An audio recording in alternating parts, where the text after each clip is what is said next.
arrogance. I got a ring to think then again. I'm such a winner, I'll win again. Some think I'm a Viking or maybe a wizard. I feel like I'm both when I'm in the ring.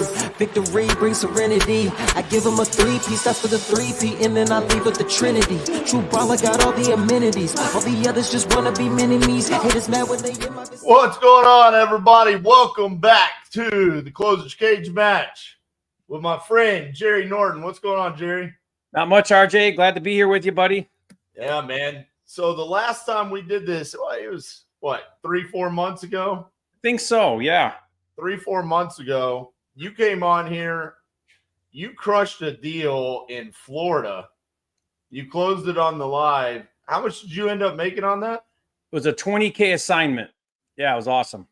And that deal was kind of a unique one, right? Yeah. Remind us, it had a house, but it was more you were getting it for lot value to tear it down and build a new house, right?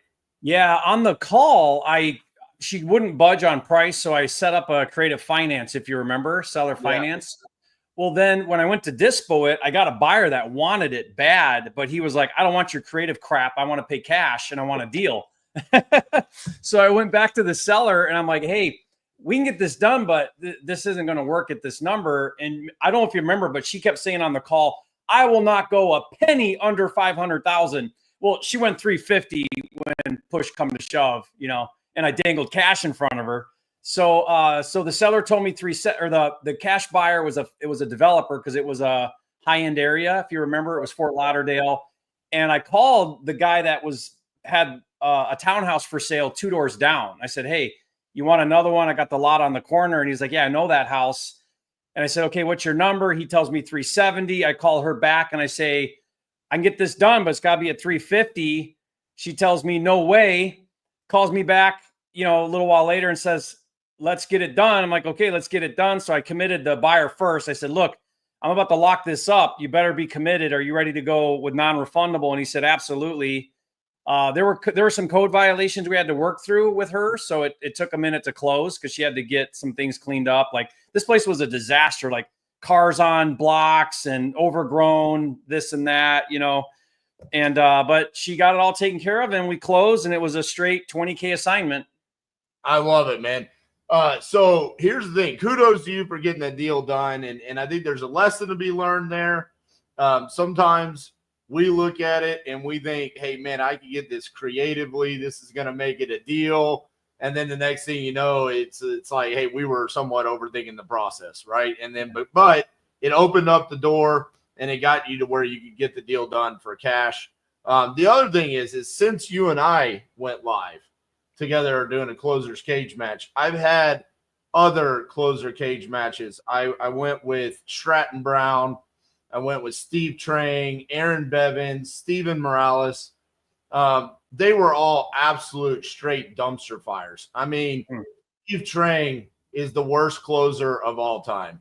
I mean, the fact that anyone ever thinks that man's ever closed a deal in his life. The only thing he ever closed is podcast guests, okay? So you're in for a treat today because at least now you're going to see 2 people that can close deals. No, I'm just kidding. No, the other people were awesome as well. I love that you're willing to do this because not many people are. Not many people are willing to call sellers live. And I always tell people, I'm like, dude, if you don't necessarily resonate with my style, go watch Jerry's channel because he talks to just as many sellers as I do. And I love it. You've inspired me, Jerry, to grow and put more content out there because you're one of the most consistent and you have been for so long. I had to let you know you were part of the inspiration for this year. I have put out a video every single day this year. Long form video. That's incredible. Yeah. Yeah. And I know how much work that takes. That's a lot of work. So I love that you're doing that, RJ, and that will pay off huge in the long run. You already see it, but that's amazing. How long do you think you'll do a video a day at that pace? I don't know. My team's telling me, hey, come January 1, like we need to refocus your attention a little bit. However, I've also told them I've built up quite a habit. I mean, this is, I'm constantly coming up with ideas and stuff like that. And then there's always opportunities to do things like this with you. I mean, this is awesome. Yeah. I love how you got the family just walking around behind you. Yeah. And just so you know, RJ, in 2018, when I decided to do what you're doing right now, which was like, okay, I'm going to take YouTube super serious. I did 6 months straight, a video a day, 7 days a week, did not miss once. And it about killed me. And then this is what I did. I'm not sure if this will mean much to you, but what I did then is I said, okay, how do I take it a step back and maybe do 3 or 4 a week, but maybe put a little bit more effort into the content versus just sort of like, let's go, let's go, let's go. It was kind of like it was a kind of a slam pace, you know? And I've kept that pace now 3, 4, sometimes 5 a week for literally 5 years without, I mean, I don't care if it's what's going on. I get it done every week. And I mean, that's how you win at this business, not just on YouTube, but really anything. It's just consistency. Absolutely. All right, man. So you ready to talk to some sellers? Let's do this. I mean, we got records and to uphold here. So let's get to it. All right. So I've got my speed to lead. Everything is powered by speed to lead today, by the way. And it was previously when Jerry closed that deal for 20 grand. I don't remember how much, because quite honestly, I can't remember which deal I closed when I went live with you. Remember you had it was like a 2-for-1 deal, wasn't it? There was like a commercial and I don't that's remember. Right. Yes. Yeah. I think it was, ours was less than 20. I think we ended up making like 10. I think we thought it was going to be a lot more. The property ended up being in real bad condition. And then we had to multiple renegotiate on that. Similar to yours, man. But I tell people all the time, like, listen, renegotiate is just part of the business. I mean, you got to get it just as good as that as you do as closing. So especially if you position it correctly. Like I never have sellers or agents offended with me because I set it up really well. You know, I tell them, I say, look, I think this is a great number. Let's go under contract. Let me do some due diligence.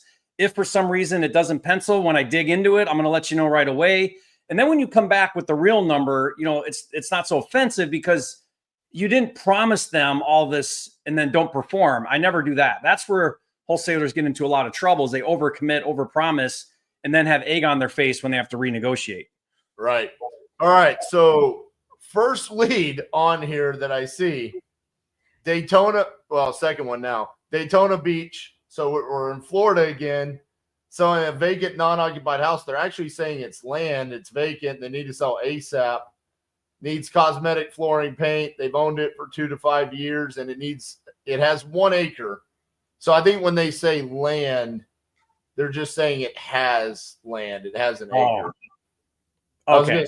I was gonna say, dude, I mean, we might have to recreate what you did last time if we got Florida land here. Land is hot in Florida. So if there's any land deals in Florida, those are usually going to be good. Right. So people ask me all the time, Jerry, how do you buy your leads off Speed Lead? And I'll go through this. I'm always paying attention to the motivation first, right? And then I'm going to the repairs. So like, why are they looking to sell? This is death in the family, downsizing, needs cosmetic repairs. And then I look over to what's the population? So on this, it doesn't even give us city. So this is very small. It's down south. It's Detroit. Yeah. That's you do a lot right there, don't you? Yeah, I mean that's sort of in the city of Detroit, Grosse Ile, but it's a suburb of Detroit. Yeah. So this is death in the family, downsizing, owner occupied, and they're behind on their mortgage. Pre-foreclosure. Does that sound like something you sold? Comps is 515,000. It is a high-end area. It's a little pocket of Detroit. Yeah. There's no orders on that. Does that sound like something you'd want to do? I'll try that one. All right. So we're going to buy that lead. We're going to do 100% exclusive. And we're going to get rid of that so you guys can't see what we're doing over here. We love you, but we don't trust you that much. I used to do this live, RJ, where we would literally call and people, it was on market. So the agent would tell me, yeah, I got like 10 calls after your call. I'm like, you freaking suck, you guys. All right. If you can look at the private chat over there, I just do all of the information right there. Okay. So so I got to grab the address here, right? Yeah. Okay. 1 second here. Let me just grab this. So I've got it. And then I'll dial this. So Yeah. Is that the cost for each lead? It is, because we're buying exclusive leads. However, Speed to Lead has more deals and packages that you can get than any other PPL provider. We're buying them the most expensive way for you guys today. So we can put on a show for you and try to get closable deals. There's the coupon club, which is you can get $29 leads. There's the fixed price mode, which is like $89 a lead. And then also there's packages that they're giving away today, which is the comment that's pinned at the top of the chat. If you haven't seen that, I will drop it right here. You could go to titanium.ispeedtolead.com and then just say, hey, I'm here because of Titanium or Jerry. And then that's a way to get packages for a lot cheaper on the leads. Yep. They're doing some pretty sick Black Friday sales too, I think, over there. Yeah. Okay, so I'm going to try dialing this RJ, see if he answers. John Ryan, let's go.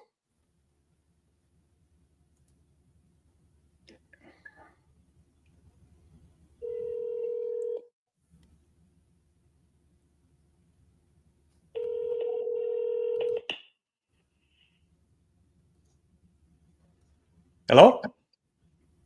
Hello? Yes, hi, John Ryan. Yes, it is. Hi, John. This is Jerry Norton calling you about your property on 24530 East River Road. I think you filled out a form online about selling this property. No, I didn't. Don't recall doing that, but go ahead. Okay, yeah, I've got some notes here from my team that there was a death in the family, behind on payments, looking to sell this property. Do you own that property? Well, I own that property, and my wife did die. But there's nothing about behind the payment. I'm current. Oh, okay. Well, maybe we wrote that down wrong. I'm sorry about that. Regardless, go ahead. What do you want? If somebody just talks to you an hour or so wants to buy this property. Okay. Well, great. I mean, we're looking to buy properties in Metro Detroit. So tell me a little bit what's going on here. Do you know what you want for it? No, I don't. I have two homes in Grosse Hill Township. Okay. My bigger home, which is the property you mentioned, where my wife and I lived for 30 or so years. And that's what I'm thinking of selling. I haven't pulled any triggers yet. Yeah. Well, first of all, sorry for the death in the family. That's hard. Was that recent or happened a bit ago? Oh, a little bit, 2024. Yeah, recent then. Sorry to hear that. I've been married almost 26 years this year in another month. But that's Good for you. yeah, that's tough. Sorry that you're going through that. So you'd mentioned there's these two properties. Are you lit? No, I have two homes. Okay. The one that when my wife and I raised our kids in and such, and then when my brother died, I inherited his home. Okay. In Grosse Hill Township. It's much smaller, and since I'm living alone now, I've been thinking of moving or staying there because it's small. Easier to take care of. Yeah, I should sell my big house. Yeah. That's what I'm thinking, but I'm not. I haven't. I'm Okay. not ready to put a sign on the street or anything. Yeah. Well, let's explore this a second because maybe it makes sense, maybe it doesn't. I don't know if we should be talking, but it's worth a conversation, I think, because maybe we could help you out there and it makes sense. Is the big one it's the 2,900 square foot one there on River Road? Is that where you get that off of online somewhere? Yeah, I just looked it up and it said it's 2,900 square feet and it's on, looks like a big lot, 4.5 acres. That's correct. Yeah. Wow. In Grosse Hill, that's pretty crazy to see that. Yes, it is. There's not too many like that. No, I didn't even know there were lots that big over there. That's pretty crazy. What on this one here? You're staying in that one though, correct? That's the one you're living in currently that you're thinking about downsizing. No, that's I'm living in my brother's Okay. house right now. Okay, so you've already moved over to the smaller one. Yeah. Okay. I can't say, moved is a Yeah. thing, but I still have my other house. The big house is full of stuff. Yeah. Well, the thing that we do is we're investors. We buy cash, and then we typically will put some money into them, either flip them, maybe keep them for rentals. But, we do quite a bit. I've been doing deals in Metro Detroit for about 20 years now. And so if things make sense, we do it all as is. You don't have to do much to it. We can schedule the closing when you want. We can cover all the closing fees. There's no commissions to worry about. So we try to make it really simple and easy for you, if that makes sense. But tell me, what number do you have in mind? Like if you could let it go for all cash and it's fast and convenient and everything you want, what would that number look like for you? You know what? That's part of my problem. I don't know. Okay. The only thing I've ever seen is the state equalized value, which I can't tell you offhand what it is. I think I was surprised at how much it was, but I don't know. Yeah. Do you have some kind of magic machine that will tell you? Well, not really a magic machine. I mean, all I know is what we would pay and what would work for us. But typically, I try to find out what you're looking to do and what you're looking to get, and if we can make that number work, then that's usually the best way to do it. If I got to give you the number, I'll probably start at the lowest number I can think of. You know what I mean? So. Yes, I absolutely understand. Yeah. You called, and now another guy has called. Uh-huh. I need to come up with it. Yeah, it's best that way because my job is to get the best deal I can. I got to feed my family too, just like you. But I'd love to get something done and make it a win-win. That's the goal here. Would be, when you go on market, there's just a lot to that, right? And you got to wait all the time and commissions and all the things. I've been thinking of doing something like you're talking about because I Yeah. don't want to put any money into the things that I know need to be done, and I just want to walk. I want to be able to walk away. That's where we're a really good fit for you. And again, I can make it as convenient as you want. So if you're not there right now, maybe getting something done would be great. Get some cash in your pocket, and the number I give you is like net to you. So then that's the number you'll get at closing. So as long as title's clean, we close and you walk out of there with the cash. So it's works out well usually. Yeah, and okay, tell me, because I've been hearing various things like, we'll give you a closing and you got to be out in 90 days or something. My thought right now is, yeah, and I'm not pushing you to do that. I just right. don't know how this works. Because as I said, the places of furniture and possessions, and I was thinking I'd go back over there and live for a short time and clean it all out so that I could freely sell it and walk away. Well, that's the thing. You wouldn't have to do any of that. I would say whatever you don't want, just leave it there. I've got crews for all that. We can handle all that easy. And so don't worry about cleaning out anything. I would just, whatever you want to keep out of there, and I can help you with that as well. If you need to get some help over there, I've got some good crews. We could show up over there and help you if there's something there you want to keep. But whatever you don't want to keep, that's part of what's so valuable about what I can do is just, since I'm set up really well and you're not, I can take care of all that. You know what I mean? You know what? Yes, I do. Would you mind, so I can keep everybody straight, Mm-hmm. telling me who you are again, and so I can know that I'm talking to the right person? Write down Jerry Norton, the only buyer you'll ever need to work with.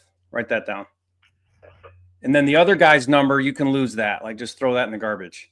He didn't take a number. He just said, what if I work up an offer and then I'll call you back? Oh, so you didn't save his number? No. Great. He said he would make an offer in a couple weeks, and then I could either take it or leave it. Yeah. We could work on it or whatever. So okay. I'm not committed to anyone. Right. Yeah. I mean, that doesn't sound to me like a very serious buyer, but I don't know. But surely you've got a number in mind. I mean, you've owned the property for some time. What would be a number that if you walked away with, you'd feel good about? I'll give you a range of like 350 to 450. Okay, 350 to 450. Okay, and I'm thinking. yeah, Still, just yeah. So what I over here are crazy. yeah. So typically the way I look at it is, I'm going to go into that neighborhood, which I'm looking right now. I'm going to look at what homes are selling for there that are comparable, similar in size and in the same area. Yeah. And then that would be a number that I would need to be all in at to sell, like if I'm going to flip it, right? But then from that, I've got to back out. Yeah, from that number, I've got to back out. Like there's closing fees, commissions, financing with my partners. Then there's the renovation cost, and then try to make like a modest profit. So then we get it down to like the as is number, the realistic as is number. And I understand. Yeah. The process. And Okay. I tell you, when we bought the house 30 years or however long ago it was, we couldn't find a comparable. It held up the whole mortgage closing because properties, who has 4.5 acres? I know that is challenging for sure. Yeah, that is a challenge. And the house is range in that the original structure was 1879 barn building. So, there's all sorts of weirdness going on there that makes that difficult. But that's just an aside. Yeah, I mean that does matter. So I'm having the same kind of thought process as, okay, well, because I see what homes are selling for over there, but I don't think they have all that acreage you have. So that does factor into things. Here's the other thing you need to think about. This house, my house has a 1,000-foot driveway. So it sets back a ways. It's set way back, and I don't have water access. You'll see like the neighbor in front of me on the water is asking like $1 million. Yeah, because you're on East River Road, but you're set back a ways. My driveway exits onto East River, yes. But do you see the water? Well, if you walk, not from my windows. Okay. That's where all the money's at, if you see the river from the window. You know what I mean? Well, if you can put a dock. Yeah. Can you put a dock in or no? No, there are some nearby that are associated with the condo that you can purchase, but okay, we just didn't care. And my driveway, I have an easement over the property in front of me. Yeah. So the water line and everything goes down the driveway. Yeah. So I'm looking here just to kind of tell you my thought process, John, is I'm looking here at some sold homes. Now they're not quite as big, definitely not on the acreage side like you have, but they're let me just find something that's I would think would be somewhat comparable. Tell me a little bit about the house. You said it's like a barn style? There's a lot of brick homes over there. Are you brick? The original home was, as I said, it was the farms that ran along that went from, I don't know if really know, they went from East River all the way across the island. And then there were lots. Yeah. So this building was a stable that was converted into a cottage and then was added on. So it just looked like a regular house. Okay. The floor plan though, is the floor plan funky or does it kind of go? No, it's long. Yeah. But that's because everybody added on off the original structure west, Yeah. Addition after addition after addition. And so And you gave me a range there, but is that, so I heard when you said 350 to 450, all I heard was 350. And I'm just teasing. But is that the lowest you can, is that the lowest you can go? Meaning, like, if I come in with cash, and you mentioned occupancy, do you want longer? I mean, we can set the closing to whenever you want. I try to make it easy for No, you. I get it. No, I just had a friend whose daughter was trying to relocate back to the States Okay. from Europe and needed a place to stay. So Yeah. since I have two houses, Okay. just use my house and I'll go over. And they're moving out, I think, December 1st.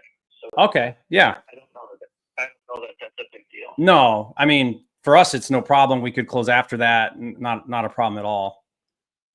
But is 350, like, is that the best you can do? Or, like, if we try to get something done, could you do better than that? Like, help me understand, like, what's your number to, Well, okay. I did that. So somewhere in the lower end of that is okay. a number that I need to pay off my mortgage and to do a few things I got to do. Okay. So I'm not looking for anything more than that. Okay. But I don't want to know if I want to do bare bones unless I find out that that's where it's got to be in order to do it as is. No. I mean, I'm looking at, do you know Manchester Boulevard? Yes. Okay. There's one over there that's in the mid 2,000 square foot range. It recently sold for 370. So I don't think, and it looks like it needs some work, so that's probably, I mean, there's a lot of stuff in the high twos, but those are a little smaller square footage. Definitely don't have the acreage. I mean, I think 350 could work. The way that we would do this would be, we get an agreement in place on that. And it gives me I would ask for just a small window of time to do some due diligence. And then what I do is I would try to schedule my crew to get out there, and we would just do a walkthrough. We'll know real quick. It only takes me 15 minutes or so. We'll walk it. Because we know our numbers, and we'll walk it. We'll make sure nothing weird's going on, like a foundation issue or anything like that. And as long as the number pencils and nothing's going on there that would throw us way off, then we remove that due diligence period, like that gets lifted, and then we're ready to go, and we just go to closing whenever date that is after that. Does that make sense? Yes. Yes, it does. Okay. So can I send you over that agreement and we get something done here? No, I would say maybe next week, if you called me back and I made the talk to the people I need to talk to, I would. Okay. I would go, I think. Okay. And just so I understand, when you say talk to, is that family, or who is it that you're referring to? Oh, I have a longtime friend who does real estate crafting. I just want to get her opinion on what homes are worth these days. Gotcha. I know my lower end, and I'm not looking to make a bunch of money out of here. I really just want to get out. Yeah. But I don't want to leave a whole bunch of money on the table. That's sure. Stupid to do. Yeah, no, like that's really smart. I would probably do the same thing. Yeah, that makes a lot of sense. At the end of the day, you want to make sure you feel good about the number you're getting, and you want to feel like we got a fair deal made. And that's what I'm after too. Something like this at that square footage, we probably look at spending easily $100,000 on the renovation, right? Because we got to pretty much do everything top to bottom on 2,900 square feet. So it does add up quickly. We put on the kitchen is, I think it was 2015. Yeah. No, I just don't remember dates anymore. Yeah. A brand new kitchen, 3-car garage, and usable space about it. We had the proper trusses in so that it could be closed in for additional rooms. Mm-hmm. Yeah. What do you? It's generally. What do you think your real estate friend will tell you? I do not know. Okay. Yeah. But you say they know real estate? Is that what you're thinking? Yeah. Yeah. And I know she's been doing real estate around the island for a long time. Was a friend of my late wife, so Gotcha. I need to touch base with somebody. Yeah, if it's helpful, I'd love to jump on a call with her too. We could talk through the sales in the area and the numbers, and I'd be happy to work with her too if that's helpful. Yeah. Well, not yet until I find. But the other thing I don't know, honestly, Jerry, yeah. If doing this with you is the right thing to do. Okay, and what's making you feel that? Because I don't know if they would say that.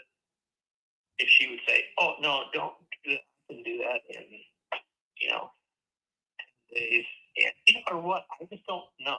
Okay, you're looking for options. Yeah. Well, yeah, and I'm not trying to get away from you. Please understand that. I just want to make sure that if I do something with you, that I'm not fucking myself over. Yeah, that makes sense.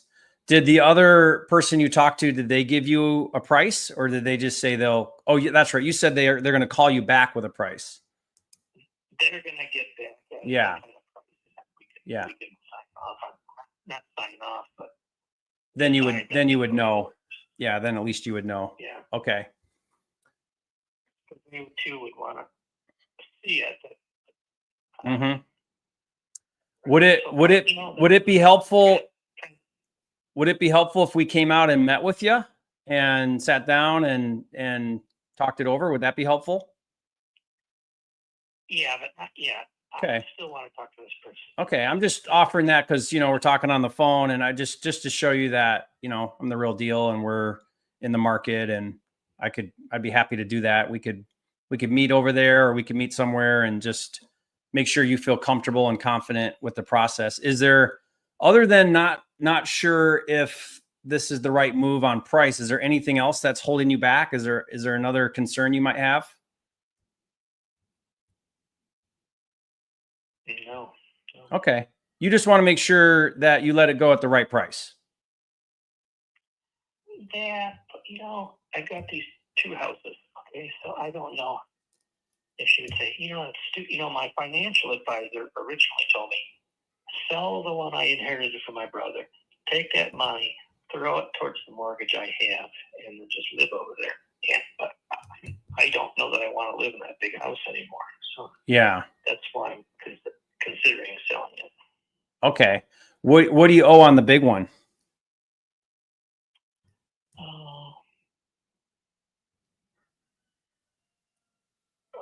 I think it's like 200. High 200s, yeah.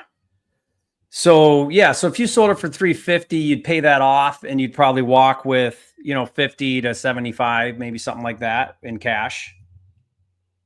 Yeah, and I put some money into my brother's house here with structural repair that needed to be done right away. So I need to repay my retirement savings. Sure. And but that one has no mortgage, like you own that one free and clear? That's correct. Okay. Yeah, I see what you're facing then. So yeah, you got some options there. I mean, one thought would be if you do sell the big one, then you take that cash and now you're into the smaller one with a little cash in your pocket that you recover, and now you have no payment. I don't know if the small one would pay off the big one all the way. I guess you'd have to see what. No. So then you're still stuck with a mortgage, which probably isn't ideal. Right. Yeah. Yeah, but I don't know with the mortgage that I have if I paid it down because it's an adjustable, if it would rework to a lower level too. So a smaller payment. They readjust. If you put a bunch of money towards it, then it readjusts. Yeah, they might. Yeah, it could be like a prepayment or something. But not when you pay stuff off. If you pay it off entirely, then it's paid off. Oh, exactly. Yeah. Yeah. So that's why it's just only saying in the case that if I sold the smaller house, my brother's house, and I took all that mortgage-free money and paid down my mortgage, and it would readjust, and maybe instead of being X thousands of dollars a month, it would be. For sure. Yeah, for sure. Okay. A smaller amount. Yeah. All these kind of crazy things I got to think about. Yeah, well, big life choices to make. Yes, yeah. People say, "Oh, you're so lucky." Oh, yeah. Well, I'll tell you what. Sometimes no choices are better. Yeah, I work from home, so I can live anywhere I want in the country, and it's the most stressful thing because how do you choose? How do you want to make the right choice, right? So it's actually, whereas if your job forces you to live somewhere, then the decision's made for you. So it's kind of like that a little bit what you're facing. Right. Yeah. Mm-hmm. Well, I feel for you, John. I know you've got some big life choices to make here, and I just want to be part of the solution for whatever you're deciding to do. I mean, clearly we buy houses so that we can profit. I mean, that's what we're here to do. But at the same time, I never want to put somebody in a situation that's not the right thing for them, because I want to sleep at night knowing I'm doing good to people. So yeah, I mean, I'd love to get something done on that one, and I could sharpen my pencil too and see if there's something more there I could do with that acreage. I could spend a little time on that. But when can I sit back down with you and talk about this to see if we can get something done? What are you thinking? You said a week? Well, now that you just mentioned that, I think Thanksgiving is next week. Yeah, Thanksgiving's next week. Yep. Yeah, go see my kid and grandkids. Okay. So next week's gonna be pretty bad to do much of anything. Yeah. Well, let's. Why don't I follow up with you the week after that, and see where you're at. Give you a minute to think through some things. If there's anything I can do to help you, please reach out. Anything at all. If you need help with any of your stuff over there or whatever, let me know. Jerry, so if I'm going to reach out, is it just the number you just called me? Yeah, please, but don't lose it like the other guy. Save my number.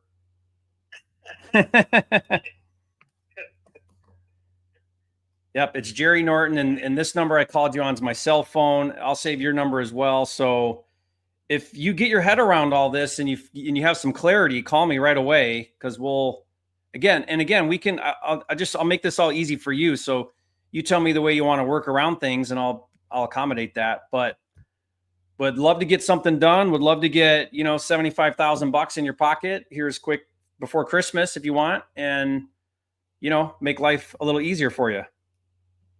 It can't be fun making this payment while you're living in while you have two houses. That can't be fun. That's right. Yeah, 2 sets of utility, 2 sets. Yeah. Yeah, all that shit. Yeah. Yeah, let's stop that one way or another. Let's stop that bleeding. And if you want to go the other way and sell the other house, I can look at that too. I mean, I'm either way, whichever way. I think what you need to do, honestly, would be consolidate, get to one house, try to figure out how to get to the one house with no payment would be really nice. Whether you sell the one, pay the other, or sell the one, pay the other, whatever way you go, I think that's a smart move on your part. Yeah, but the other one where I'm living is too small to have much value. Yeah, so then that kind of forces your hand. And then the 2,900 square feet, that's a big house to take care of. Yeah. So I really think your way to go would be sell the big one, pay off the little one, or sell the big one, get out of the big one, and then have some cash and just take the little one. Yeah, that seems to me the smart way to go. I can live somewhere with no mortgage. Yeah, I mean, yeah, I mean, if anything, stopping the bleeding on the big ones it's not just getting some cash in your pocket, but it's also always think about stop the bleeding with taxes, insurance, utilities, upkeep, all the things that go with owning a house. Right. Mm-hmm. Yeah, I sure do. Well, again, we could get something. Yeah, we can get something done before Christmas if you want. It scares me. Okay. All right. Yep. All right, John, I'm going to follow up with you. I might call you before Thanksgiving just to check in on you, but we could talk the week after that if you're busy and stuff, traveling.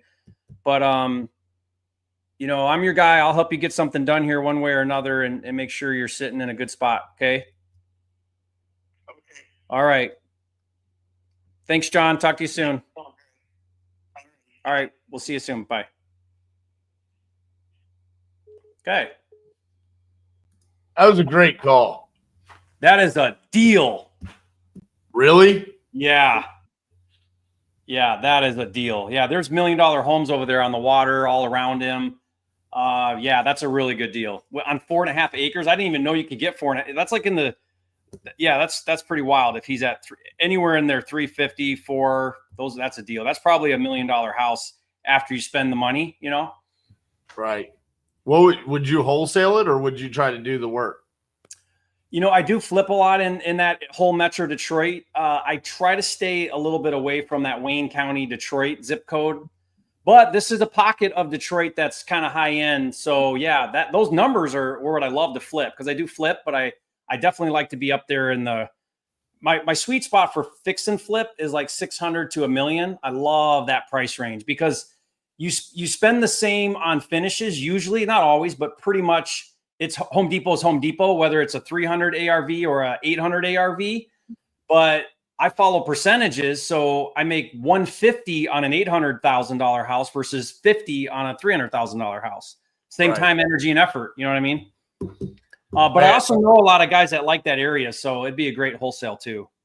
So the deal about that call that was really tough was it's just he wasn't ready to make a decision. No. You know, and as much as we want to try to overcome objections and try to close and whatnot, they're not ready. They're not ready. Yeah. You know, but this is definitely one where I follow up, and he'll be ready at some point. He'll be ready. yeah. Yeah. All right. So while you were doing that, I had my speed to lead up. And as the new leads were coming in, I went ahead and I purchased some. So I got one in Washington, one in Virginia, one in Texas, and another one in Michigan lined up for us. Great. Pretty much using the exact same detail, the thought process behind that first one, which clearly worked out well. I mean, that first one, that was a highly motivated seller that's willing to sell on a discount, but just sometimes they're not ready to pull the trigger right then. So. Yeah. And you know, I don't like to be on the phone a long time if I'm not going anywhere, but I quickly realized this guy's going to sell to somebody he knows, likes, and trusts. This is a trust thing with that guy. Yeah. So I got to invest in some time with him to then get the follow-up. That might take 3-4 conversations. Mm-hmm. Yeah. Definitely. All right. Let's, I'm going to fire away here. 1 for 1 on the connection rate. That's great. Yeah. So this one is in Washington State. Okay. Where Washington? Right outside of Seattle. Okay. Hi, is William there? Okay. Hey, William, this is RJ Bates. I was calling about your property there on Southeast Hidden Valley Way. Looked like you had spoken to someone on my team about selling that property. Is that correct? Yes. Awesome. How much were you looking to get for that property? I already told them. I'm sorry, they didn't put it in the notes for me. What was it again? Which property was it? The 3241 Hidden Valley? Okay. It's going to be right around 180, 190. 180, 190. Okay. And is that, well, just catch me up to speed real quick. Well, what's going on with it? What's the reason why you're looking to sell? Because I'm 81 years of age and it's rented. And I'm getting out of the business. That makes sense. How much is it rented for? Being rented for $1,100 a month.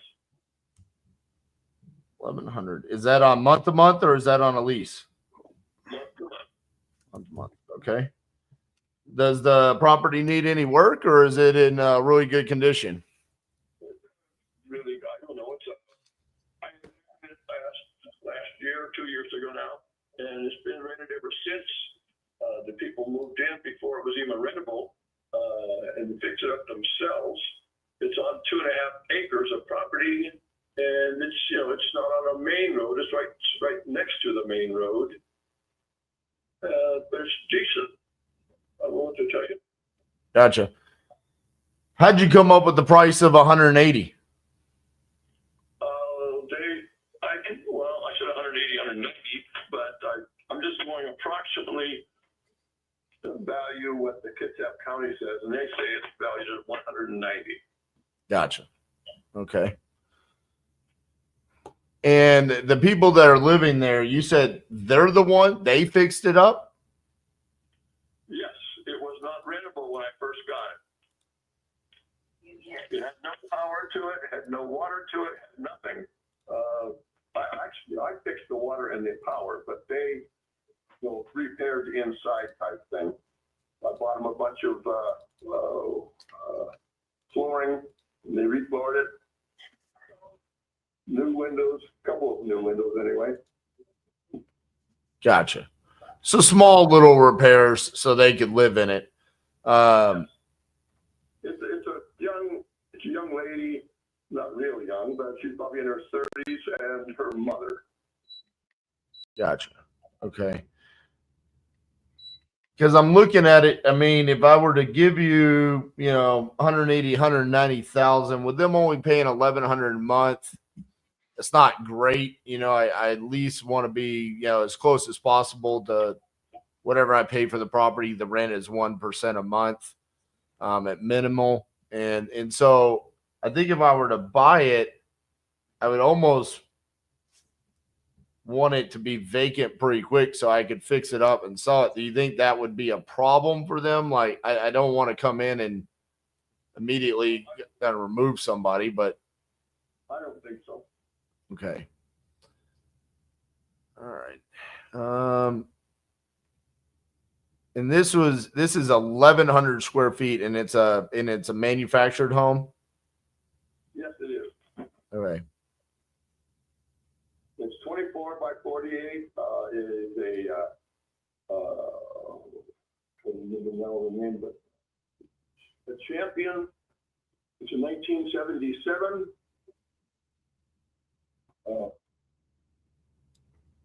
2 bedrooms, 2 bath. 2 bed, 2 bath. Okay. I'm just looking around the area right now to see what other properties, what they've gone for, and what kind of condition they were in. Does it have a garage at all that's detached, or is it just the manufactured home? No, just the main house. It's got some outbuildings outside, back behind it, half done, half undone. It wasn't from them. It was previous to when I got it.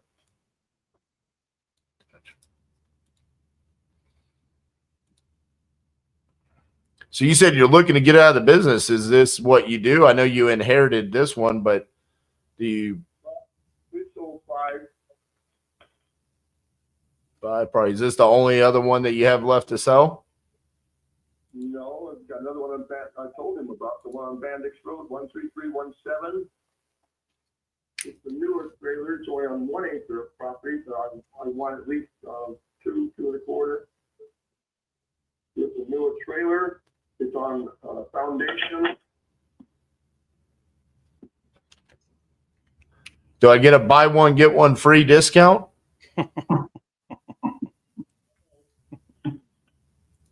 I don't get that, huh? You said that was 13317? Yeah. Okay. All right, let me look that one up real quick. Yeah, the other one that he was talking about originally starting with was 13251. That's a house,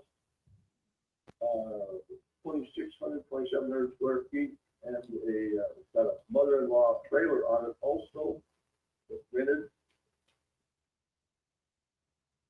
So I think it's sold. It's pending right now. Okay. Yes, that's a 3 bedroom, 3 bath.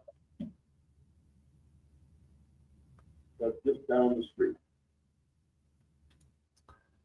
So I like this one on Bandix. In Bandix, is that rented or is that vacant? They're all rented. How much is Bandix paying a month? Yeah, they're paying $1,200. $1,200. I've been keeping the rent down low because I just took it over. Right. I think that reality in that area, the rents should be around $1,600.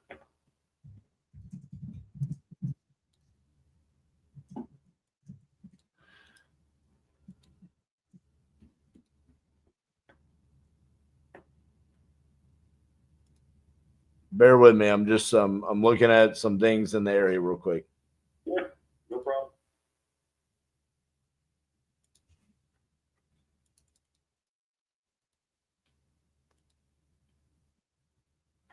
And you said the one on Bandix, it is a manufactured home, but it's on a foundation.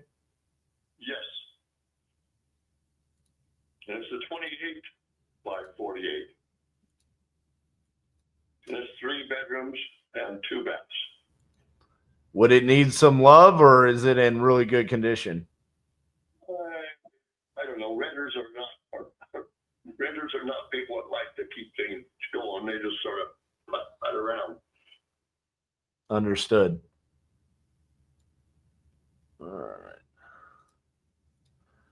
It's weird because some of the properties around there say they're manufactured homes, but they don't look like manufactured homes. So I'm going from home to home looking to see if they actually are or not. Yeah, because 2 of our properties we sold, they were side by side. They bought them, they're 2.5 acres both, and they took the trailers that were on there off and put them these big monster trailers in there, and they sold for $475 in less than a week. Woo! Why didn't you just do that with these? It wasn't me that did it. That was the person I sold it to. I know, but why don't you just do that with these? I'm too old for that. I got you. Besides, I live in Alaska. Oh, what part? Anchorage? Oh man, I love Anchorage. I've done, I don't know, I've probably owned 20, 25 different homes up in Anchorage, Eagle River. Last one I owned was in Eagle River. Great house. Yeah. Love it up there. There are buildings all over this place. Yeah, what's that part of town? Mountain View? The bad part over by the airport? Yeah, they're cleaning it up pretty good though. Oh, really? Well, that sucks because they definitely were not cleaning it up when I owned some properties over there. I owned a 5-unit. I bought it vacant, and before I could even get over there, I had about 50 squatters living inside of the 5 units. Yeah, that's happens more down there in Olalla though than it doesn't here anymore. Yeah, I called them. I called the police and I said, "Can you come help me?" And they told me no. I said, "That's your problem." Oh man, good times. Okay, so let's see here. Bandix. I really like this one on Bandix. I think I'm most interested in that one. Let me look at something just real quick. This is the one. It's got a garage. The one on Bandix does not have a garage either, does it? Which one? The 13251 does have a garage. That's the house, but the trailer does not have. No. Okay, so 13317 does not. The other one on Bandix is 13251. How much do you want for that one? That one went for 460. 460. You're getting more expensive the more questions I ask. I'm doing a bad job. Normally it's supposed to go the other way. Oh, okay. Okay. I'm running out of money talking to you real fast. All right, let's see here. If I could do that one.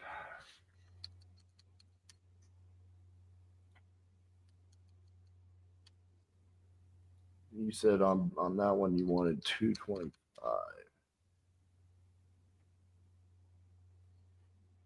Okay, on 13317, let's do this.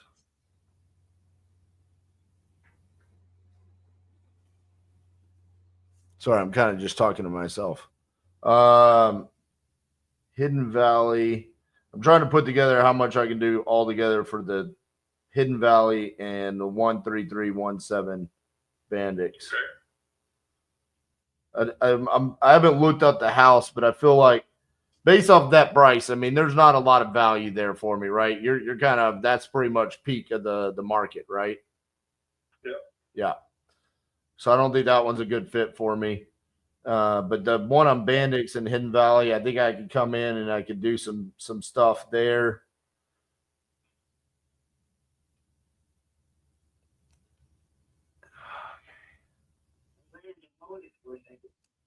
Yeah, I agree. On Hidden Valley, on the other ones, you said they took the trailers away and then they came in and they put new ones on and they were able to sell for 400. 475. That's the ones on there. Actually, 13275 and 13287. Gotcha. How much do you think they spent on those trailers? Well, like $100,000 or something? Yes, that's what the Coopers told me. Okay.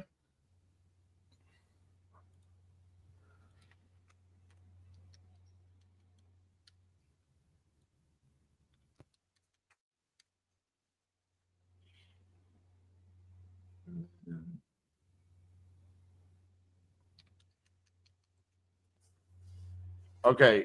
How about Hidden Valley, 180, and 13317 Bandix, 200.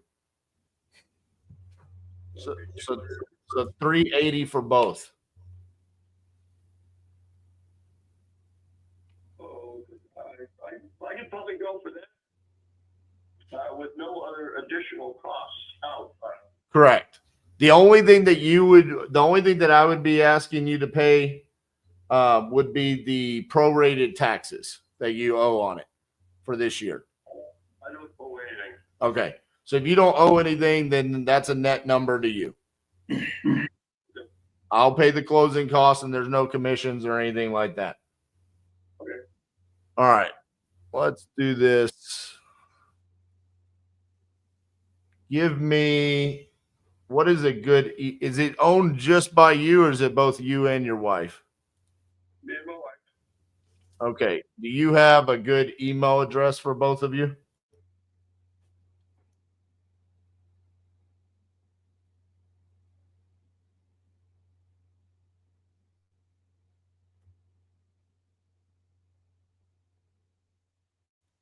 Okay. I'm going to write up 2 separate contracts, one for Hidden Valley for 180, one for the Bandits for 200. And then I will send those over to you. Because they are tenant occupied, there will be at one point in time, I will need to go out there just to see them. But I am going to heavily explore the possibility of just removing those trailers once the tenants move out and then just replacing them with the new trailers and just have that be my exit strategy, which would really minimize the amount of times I would even need to go out there. So I'll try to keep that as a minimal, but basically what will happen is I'll send you that contract. We'll open up title on both of them, and then we'll try to get this done. I'll try to get it done before Christmas. How does that sound? Okay. All right. Yeah. Well, William, I appreciate your time, and I'll get this sent over to you here probably in the next 15, 20 minutes, okay?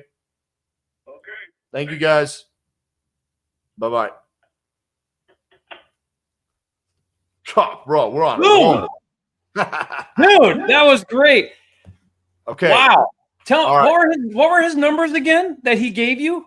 Okay, so he said that they sold for $475 a piece. So that's a $950,000 ARV. He says they bought the trailers for $100,000 a piece, so that's $200. And then say it cost another $25. I mean, how much do you think it would cost to remove a manufactured home from a property? They cost like $20,000 because you got to haul them out of there and everything. Yeah. So let's say it's $250,000 in repairs. Okay, so that's $200 for the new, and then $50 to remove, and then we're spending $380 to buy them. That's $196,000 in profit. Yeah, there's something here I want to point out to everybody, RJ, is this is a tired landlord, is what we call somebody like this. And with a tired landlord, it's all numbers. So even though he threw out these numbers, you just treated it like it didn't even matter, and you did your math and you penciled out your stuff and you gave him the number. And he's an investor. He does what we do. He's going to give a high number, even though his real number clearly was much lower. And so what was great, RJ, is you didn't even let that phase you. You didn't like get hung up on it. You just did your math and gave your number, and he said yes. He didn't even fight it. No, didn't even fight it. What's hilarious there is his asking prices were higher. He gave higher numbers. He also gave ranges. And just not, he never really opened up. You know, it was very almost somewhat difficult to kind of even understand. It's like, dude, he's very, he didn't laugh at your jokes. He's very detached. Yeah. It's just like, dude, if you're going to give me my money, then I'll take it. Otherwise I don't even want to have this conversation. And this is why tired landlords are probably my favorite direct to seller lead type, because it's all business. There's no emotion. There's not some kind of, I raised my family here, or a death, or there's none of that. To him, does the number work? I'll sell it if it does. I'm tired of these things. I want to retire. And so you treated it very much that way. So guys, one thing you gotta kind of take away from this, I hope, is my seller was a complete different story. Like, I had to show empathy. I had to kind of work through things. He's trying to sort stuff out in his head and make life choices. This guy was like, if I get my number and this guy pays me my number, I'm out. I'm done. Easy. Yeah. So someone, Brett, you wanted to know what was his asking price at the start. So let me see. I was so confused by that too, because he was throwing out all kinds of weird numbers. Oh, dude, I know. Because, okay, so this was a cold call lead. We bought it, and it was about one property, and then he's like, there was 3 that he was selling. But he assumed that I already knew this. This isn't a cold caller on our team. This is a cold caller from Speed to Lead. So it's kind of difficult to understand. So his asking prices were $425,000, and we got it for $380,000.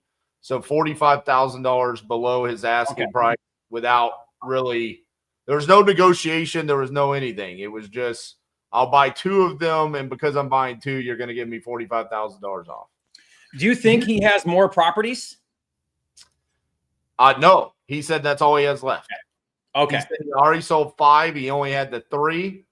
And then the last one was on the same street that we're buying, but it's not a manufactured home. It was a single family home.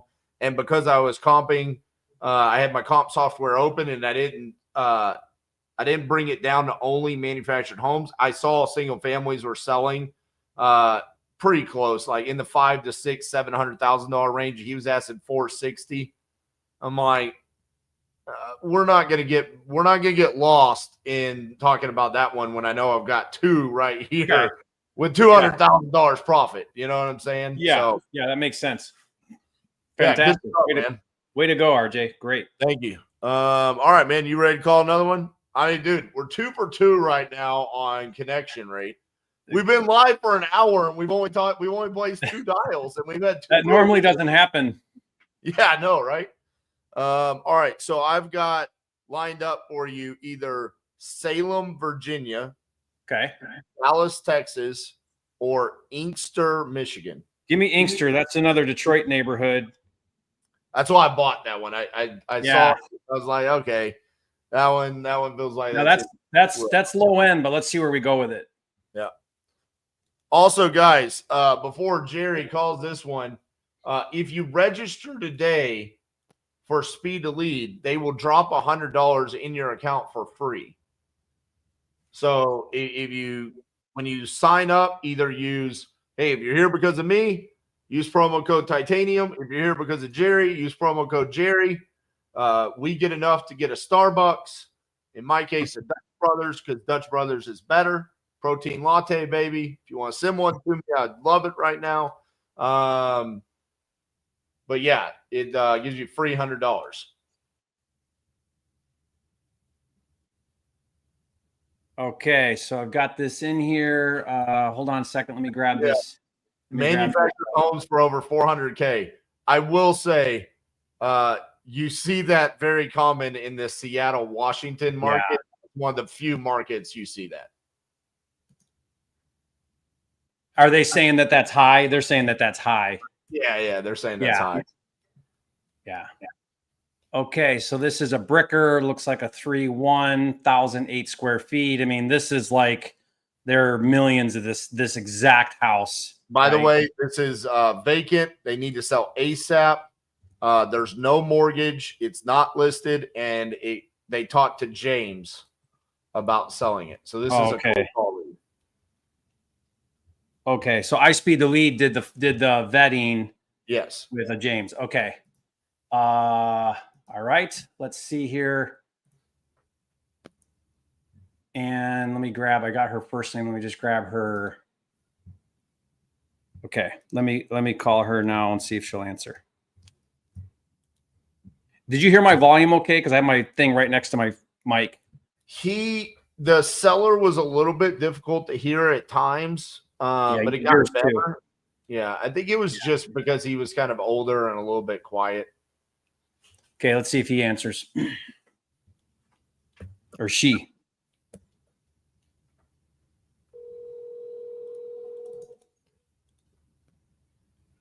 Hello. Yes, hi, Geraldine. This is Jerry Norton. How are you today? Fine. Good. Calling you about your property on Greenwood Street. James on my team said that he had a conversation with you about selling this property. Is that right? Oh, well, I guess I'm calling you early. Is that all right? Okay. Yeah, no problem. We can talk through that.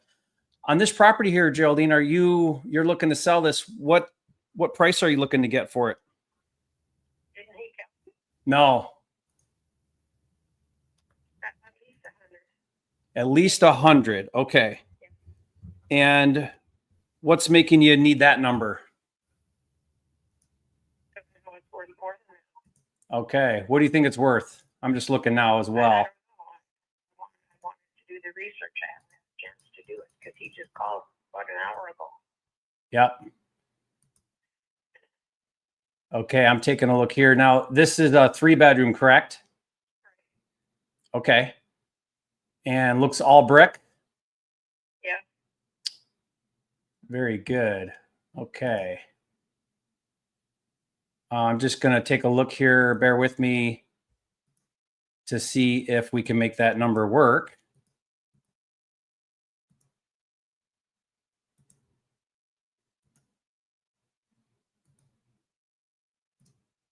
Okay. And this has just one bathroom?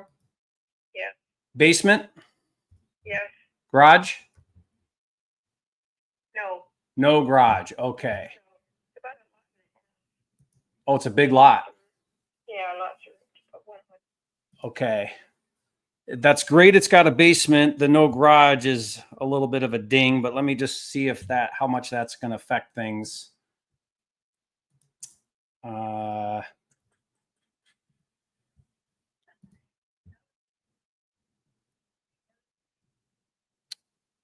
Yeah, some of the ones that get a little better definitely have the basement and the garage. Is there space there for the garage where you pull in the driveway right there on the right? I got all new concrete. So yeah, you could add a garage. What's that? There's a huge parking area. Yeah. Yeah.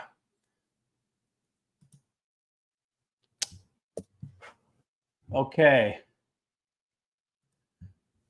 I like the neighborhood. I like that it's brick. I like that it's got a basement. And just so you know too, we're all cash. We can close whenever you're ready. Are you living in the home or is it vacant? It's vacant. Okay. No renters in it? And how quickly would you like to close if we can get a deal done? Before you don't want to do it before Christmas? Get some Christmas money? Okay. All right. Yeah, we can make it. That was taken care of years ago. Your Christmas money? Yeah. Good for you. That's good. You don't have kids and grandkids that need presents? I have All right. How long have you owned this property? Quite some time? Gotcha. So without that garage, is there any way you could go lower than 100 because of the garage? Okay. 100's your number to get this done. Around there. Yep. Like I said, I haven't had a chance to look on. I know prices have gone up again. I haven't looked at the. Yeah, I think 100's fair. I mean, there's a couple of sold homes that are around that price. They do have garages, so that's the only thing that's got me concerned a little bit. But I'd love to see if I'd love to get something done with you. We're really looking to pick up some properties before the end of the year. We can definitely push that past the end of the year if that's important to you, if you don't want to do it before the end of the year. Yeah, I got to check with my.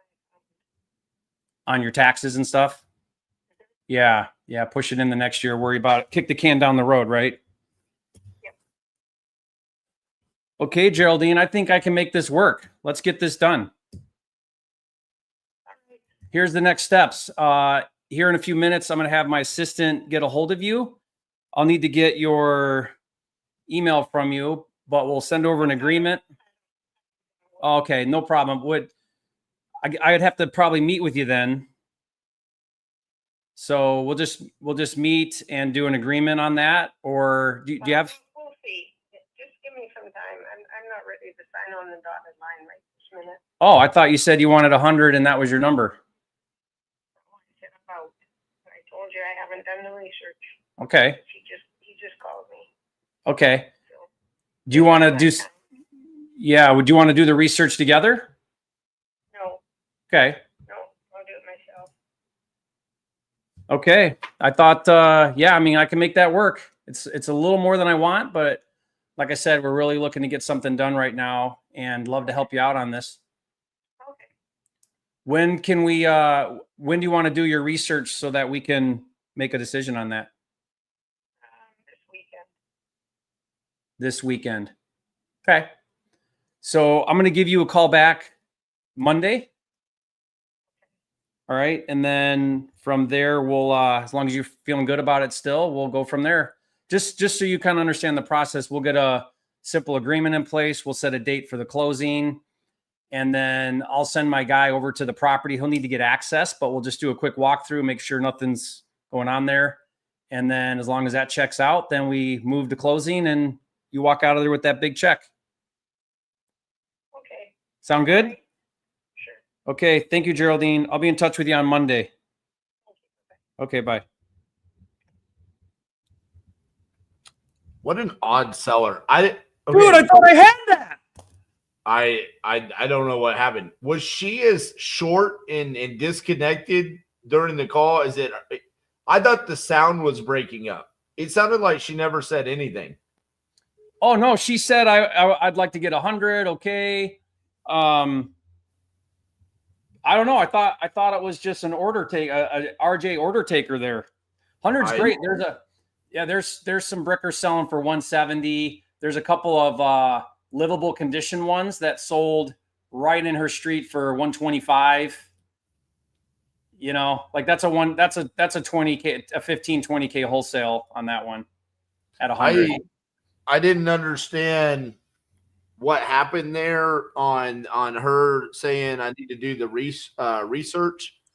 Well, when she first answered, she said, yeah, I talked to so-and-so. I haven't done my research. So it sounds like meaning like what's a good price to sell it for. But then I said, okay, well, what's your number? And she said 100. And then later she said, well, I said around 100. Yeah. So, yeah.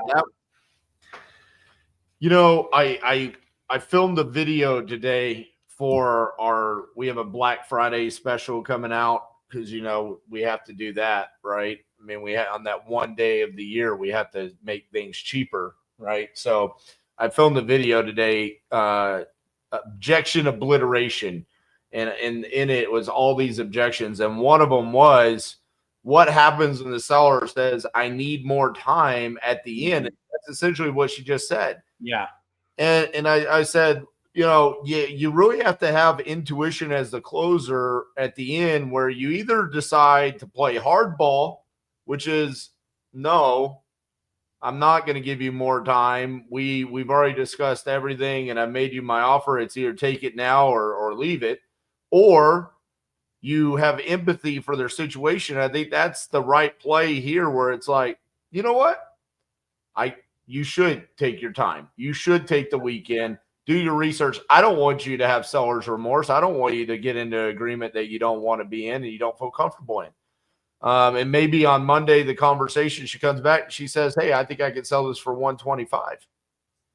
Now, yeah, that's definitely what I was reading, because I don't know if you heard, but I said, we can get this done before Christmas. You can have some Christmas money. And she said, I don't need Christmas money. Okay. And then she said, I need to talk to my accountant about whether I sell it this year or next year. So she's clearly not in I need the cash situation. Yeah. And it's vacant. And, maybe I should have spent a little more time building some rapport, but I just felt like it was just straight business. She had her number and we're ready to go. And I was just trying to get her down a little more. Coming into this, I thought you and I had good personalities, and I thought at times somewhat funny. Through 3 sellers, we might be damn good closers, but they have not thought we're funny. Nobody's thought I was funny. Yeah. Every joke that we have said so far has just fallen on like zero laughter. It's like, wow. All right. Well, never mind. I'm just going to get right to the point. Yeah, and then you're laughing at your own joke and then feel stupid because no one else thinks it's funny. I know, right? All right, so I'm gonna do this one in Cleveland, Ohio. And I'm doing this because Danielle Ellsworth, shout out to Danielle, TU family in the house. She just posted inside of Titanium University's group. She has a great buyer in Cleveland. And so this is part of a benefit of being part of communities. When someone inside of your community says, hey, I've got a great buyer, they need deals right now, let me lock this up, and I'll immediately just send it to Danielle and be like, go dispo it. So that's awesome. Let's see what we can do here.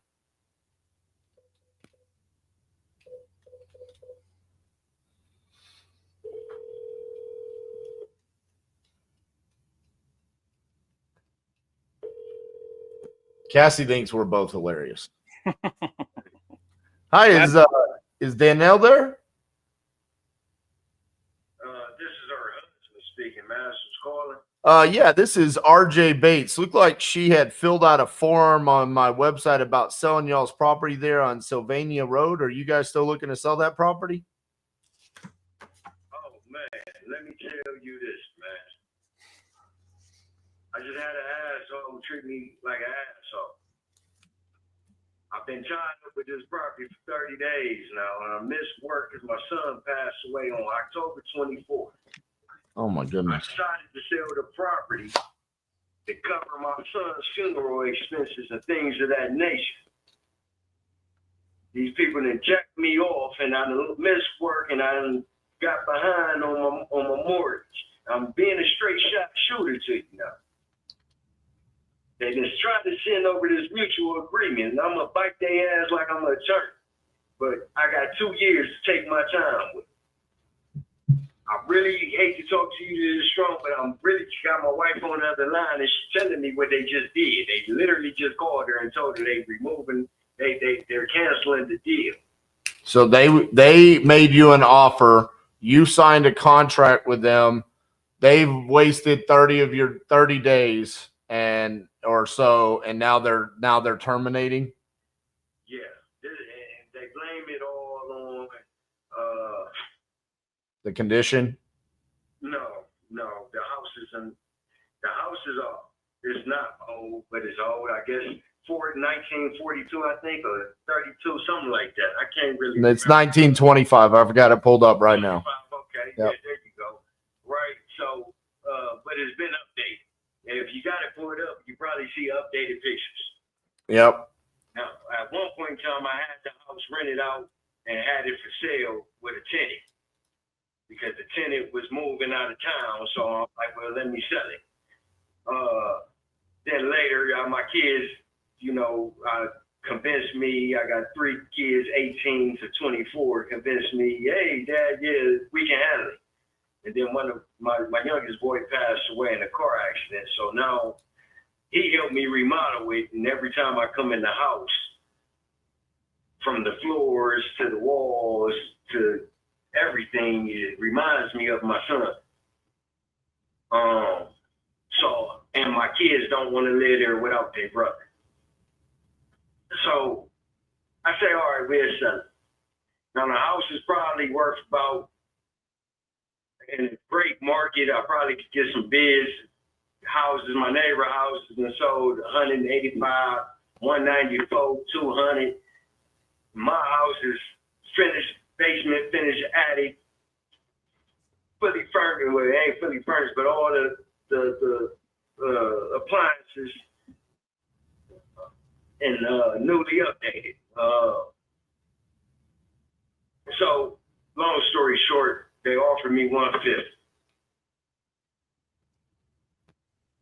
So I agree. They come back and tell me my house is worth $60,000. So I told them, you got to be shitting me. I was just offered a line of credit for damn near $100,000. Right. And I already got an existing mortgage at 8. So how the hell is you coming up with this math? Well, the appraiser said, listen, blah, blah, blah. I said, well, send me the appraiser. I never got it. I got a letter for an extension to get a new appraisal. Never got the appraisal done. Right. So at the end of the day, I was just telling my wife, because my wife is not herself right now. She just lost her son. Right. This is like aggravating. Somebody want to buy it, they can buy it. But there has to be some kind of stipulations inside the purchase agreement, and preferably I would rather deal with my title agency, which is Arbor Title, someone I can call, talk to, see, and she was at my child's funeral. Right. I know I'm giving up a bargain at 150, especially if it was an end user. Right. And I understand that most of these calls are investors trying to get the most out their bucks. Well, let me tell you what I think happened. Are you familiar with the phrase wholesaling? Yeah, they tried to pull it out. Yes, they did, because it's up on their site. Yeah. Yeah. So they tried to wholesale this. They might have been being honest about the fact that the appraisal came back low because maybe they're in buyer. Maybe they did find an in buyer that tried to get a hard money loan, and the appraisal did come in low and they couldn't qualify for it. Because, to be quite frank, I mean, looking around, I could see how, from an investor standpoint, at 150, it's pretty tight. Right. I mean, you're right. You do have comps in the $180,000 to $200,000 range, which means 150 is going to be really tight in order to get financing for this. Money starts getting squeezed real quick there, with closing costs, a wholesale assignment fee, realtor commissions, the financing costs, and all of that. They should have just been honest with you. They should have been upfront. And that's a bad look for our industry, and I hate it. And I'll be honest with you, this is why I'm so passionate about what I do, and I go around and I try to teach people how to do this the right way. I'm so sorry to hear what happened with your son.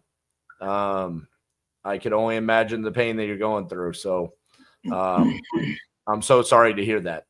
In regards to the real estate, what do you guys need to happen? What do you need the property gone? How much money do you need? How much money do you need in your pocket? I'm going to tell you where I'm at. I am entrepreneur.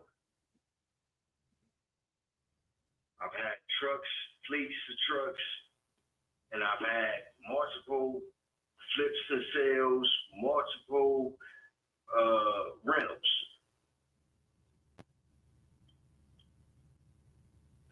I believe if I can't be met at 150 by an investor, I understand why.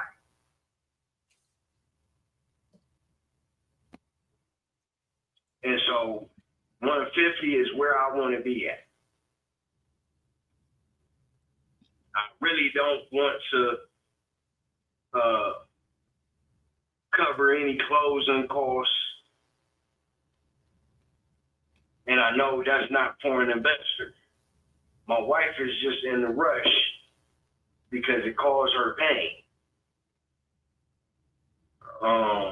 So to avoid if I did have to cover closing costs and I put it on the market and I'm putting it at 175, 180, I'm pretty much going to be 155 after my costs. To be clear, I cover the closing costs and there's no commissions or anything like that. I really just want to know, like, is there a specific amount of money that you want in your pocket? Yeah, the 150. Well, that's not going in your pocket because of the mortgage. I'm talking about how much, when this is all said and done and everything's paid, how much, what's the dollar amount you want in your pocket? The dollar amount is going to still be $75,000.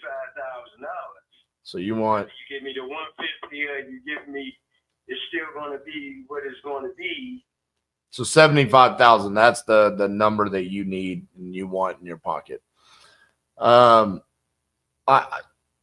think the only way that is achievable for you, just being, and when I say this, I mean I'm trying to help you because I'm not going to be able to monetize this at all. I think you need to list it on the MLS. Listed on the market, right? Right. I mean that's pretty much, I get it. Unless you're willing to take less. It doesn't add up to take less because the fact that I'm where I'm at is the track. Right. Yes, I'm a little pressed for money, but I ain't the first person to be 30 days behind on bills. Right. My son had a nice funeral. That's all I cared about.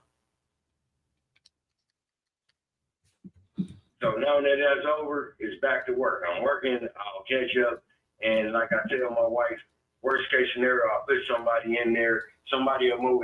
The neighborhood is great. Somebody will move in there ASAP. I'll collect my little rent to lighten up my bill, and then I'll slowly make whatever adjustments I need to make and put it on the market when it's time to put it on the market. Right. I think just from an investor standpoint, the way that we would look at it is if the house were completely fixed up and we did everything to do it, make it as nice as possible, we're looking at, we could probably achieve an after repair value of $210,000. I believe that is reachable. Yes, it is. And I believe you probably at most, in the condition of that house, at most you got to put in $500 to $7,500 worth of work. And I'm gonna say $3,500 because I got to get material. So what I'm looking at on that, I mean, I think that's the disconnect that we're probably going to have. Because I see the pictures that are online. I don't know what pictures is online. There's pictures on Zillow of the property. I don't know when they're from, but I see updates to the property. I see like the updated backsplash and the appliances and the cabinets. That looks great. But there are things, just little things like maybe some of the doors, some of the fixtures. Yeah, things that don't cost a lot. I know I don't have light fixtures somewhere probably because my kids was living in it. I don't have, like, I get what you're saying, but there's nothing Trust me, there's nothing, and that's my problem because I do the work myself. Right. So there's nothing that I'm looking at $20,000 worth of work. I don't see it. Right. I see a power washer and some paint. Okay, but Screwing in some light bulbs. but let's say 7,500 is a number that you threw out for you to do it. Say it cost me 10 grand. Okay. Disconnect. I get it. But just say it cost me 10,000. Even say it cost me 7,500, like you said. Okay. If I bought it from you for 150 and I put 75 in it, 7,500, and I sold it for 210. If blue sky scenario, I make $27,000 profit. I mean, some money is better than no money. I don't know what to tell you. That's a lot of money. For you, $27,000, and you do this 100 times a month. You's a rich man. Matter of fact, how can I help you besides serving you my stuff? How can I help you? And where can I get some of this money you making at? I can tell you exactly how I make this money. I made this money because I have these phone conversations all day, every day. And 9 times out of 10, I say no. And I make sure that I always put myself in the best possible position. And sometimes that's really hard because I want to be able to be a solution for everybody. But I have to protect myself and I have to protect what I've built over the past 15 years. And I have to protect my family. They rely on me to make this decision, just like as you as an entrepreneur, you had to make the right decisions with your trucking business and all of the decisions that go along with that. I have no idea what it's like to run that business, but I know the decisions that I have to make on a daily basis. It's really hard because it would be really easy for me right here to do what my competition does. My competition sucks. They are terrible. They make it so easy to be great in this industry. That's why they locked this deal up for $150,000 because they weren't willing to say no to you and get off of the phone and go place another phone call and say no and place another phone call and say no to eventually get to the yes and make sure it's the right deal for them. And as hard as that is for me to say to you, because I want to help you and I understand your situation and the pain that you're going through. Well, actually, I have no idea what the pain you're going through. I can only imagine. I can't do it, you know? So I already know this. I'm trying to tell my wife slow down, but you know, women when they get into a mode, the scorched earth right now, and that's the mode she in. But yeah, for me, it's just patience. At the end of the day, I mean, just patience. I guess let me ask you a question. If someone were to come in and say, I could find a way, you owe 80 on it. Is that how much you owe? That's it. If I was spending right now, like the problem is, like I said, earlier this year we were selling it. But then my youngest kid turned 18, so my oldest kid's like, hey, Dad, this is what we want to do. Can we do it? Blah, blah, blah. So I pulled it off the market. There's no way, and my youngest boy was my boy that was with me throughout his entire life. So he's more responsible than my oldest kids. So I'm like, yeah, sure. Because I know something break, he knows how to fix it. I know, if anybody loses a job, it ain't gonna be sitting around with him. He's gonna go find another job. And he died delivering pieces. I delivered pizzas. That was my first job. I was a delivery driver for Pizza Hut. Yeah, man. He really was starting to enjoy the job because, you know, he ain't got no responsibility. You get all the tips, he get to do what he, and he still get a check. He was feeling it. But anyway,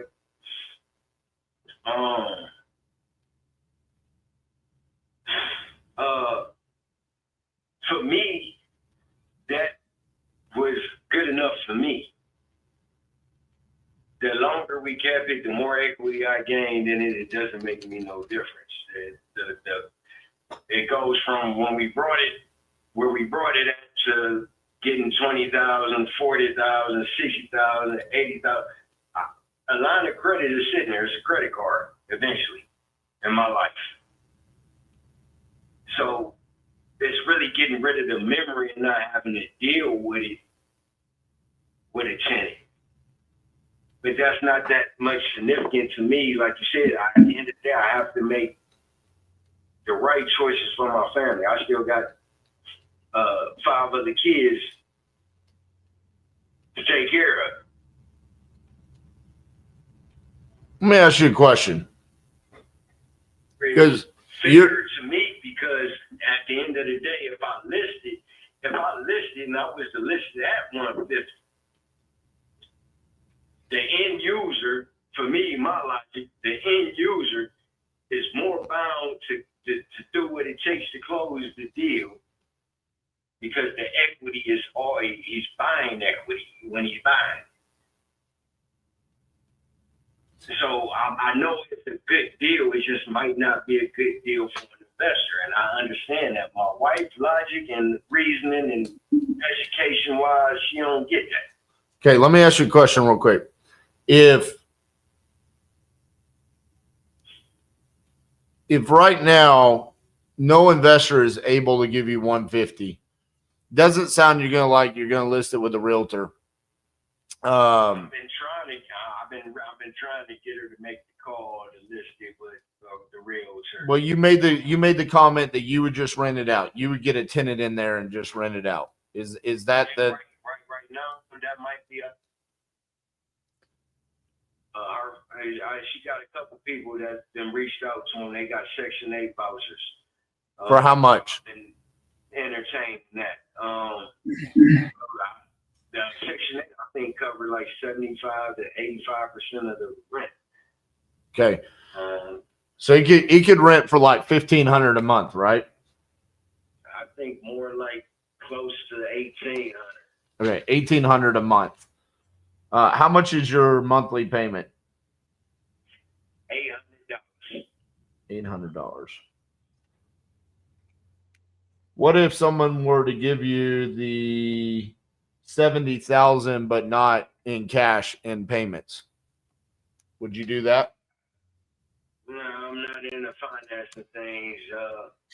That right there is how I ended up in some debt with trucks. I'm not into that.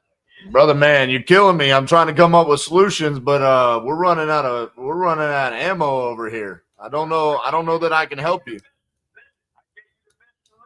Hire me and let me do some footwork up here in Ohio for you. Man, I honestly, real talk, I think I need this more like 120. I think 120. I could probably move it to an end buyer for you for 125. I could make a little $5,000 assignment. I could probably get it moved. Outside of that, man, if you're not wanting to be creative, I think if you need the 150 so you get 70, I think you need to list it with a realtor. That's the only option right there. No. That's the option. Gotcha. Realtor fees is negotiable. You can find certain favors along title companies and things of that nature, but you know that. Yeah, that's there. Where for me, that's where it's at for me. So while I was talking to my wife, she must have been filling out paperwork. Yeah, I think she saw our ad on Facebook is what she saw. Oh, okay, yeah. I'm like, where this call come from? Yeah. It's coming, but no, in my current situation, it was just for me to just take the time and do it the way I did it. Hey, Jerry, I gave you the next property in the chat if you want to go ahead. I'll get it ready. And I really got a property because I'm definitely one son less. So I'm definitely gonna run in the name of him. Well, there you go, man. Well, I hope it works out for you. I'm sorry I can't be your solution, but best of luck with everything, man. And I'll be praying for you and your family, okay? Thank you. I'll keep you in mind. And don't hesitate to call me if you think you know. Matter of fact, I'm gonna try to lock your number in. Lock it in. I think I got it. Yeah, I'm gonna take a trip to the auction or something. And talk to some people up here that buy houses from the auction or whatnot and see if I can squeeze me a couple dollars in on some of the deals that you might feel is good for you. All right, brother. Reach out to me, okay? What's your name again here so I can lock it in? My name's RJ Bates. By the way, if you want to know how I make so much money, go watch my YouTube channel. RJ Bates. RJ Bates the third. Yes, sir. I'm gonna put YouTube channel. Yeah, if you go search me up and you see a really good looking guy with a big beard, that's me. No doubt. RJ Bates. I got it. All right, brother. Appreciate you, man. Okay. Yes, sir. So, take care. Bye-bye. He about to be on the YouTube watching me live right now. And better hang up. Oh, man. That's one of the hard ones right there where you want to be a solution, but it's just they're not willing to budge on the numbers to make it work. You just got to move on. That is tough because you don't want to be unsensitive and rush off the phone, but yet also time is money. That's a tough one. Yeah. I really thought I was going to get him to come down a little bit. He's got his head up in the clouds. Like he's got to wake up. Another month's going to go by. Another 2 months is going to go by, and he's going to be in the same spot. Yeah. All right. So this one in Dallas is vacant. Death in the family. There's no mortgage. It's not listed, and it was a cold call by Zach. Okay. And we are dealing with Marta Galarza. Marta Galarza. Okay. All right. Let's see if we can keep the 100% streak going. Yeah, seriously.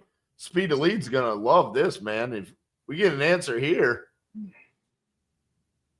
Please leave your message for 214524. Let me call it again.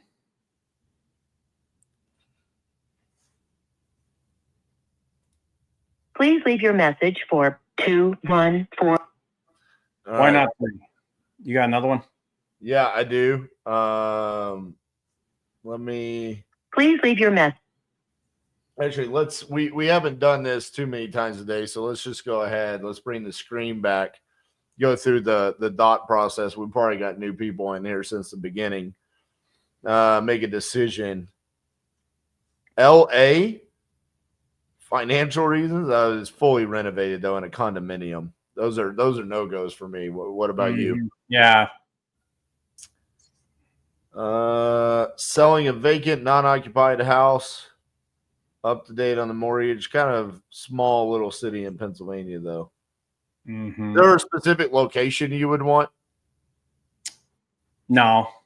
I was going to say we could search and filter that way. I mean, I've been in my backyard all day. Dude, right here. We could go to the land of where, Zach Ginn says it doesn't exist, where Steve Trang ruined wholesaling, South Carolina. Yes. Condominium, though. Or condos. Oh, no. Don't do the condo. Yeah. Elk Grove, California. Retirement, relocating. Round Rock, Texas. Tired of being a landlord, tenant occupied. You just said you love talking My to tired favorite. landlords. Yeah. Give me that guy. All right. That's funny. You love tired landlords are my favorite avatar as well. Is it because you cut right to it? Yeah. And it can be an actual conversation about numbers. Yeah. It's non-emotional, which I love. So his name is Mohammed. And looks like this was cold call as well from Linda. Linda. Okay. And it's Mohammed Abdallah. And it is tenant occupied, need to sell ASAP. Okay. Let's see if we can get a hold of this guy.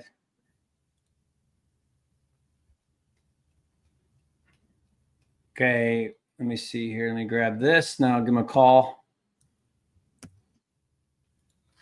I personally call from our local area code on everything. We don't have area code specific phone numbers here. Okay, nice bricker, 2-car garage. All right, let's see what we got here. See if he answers.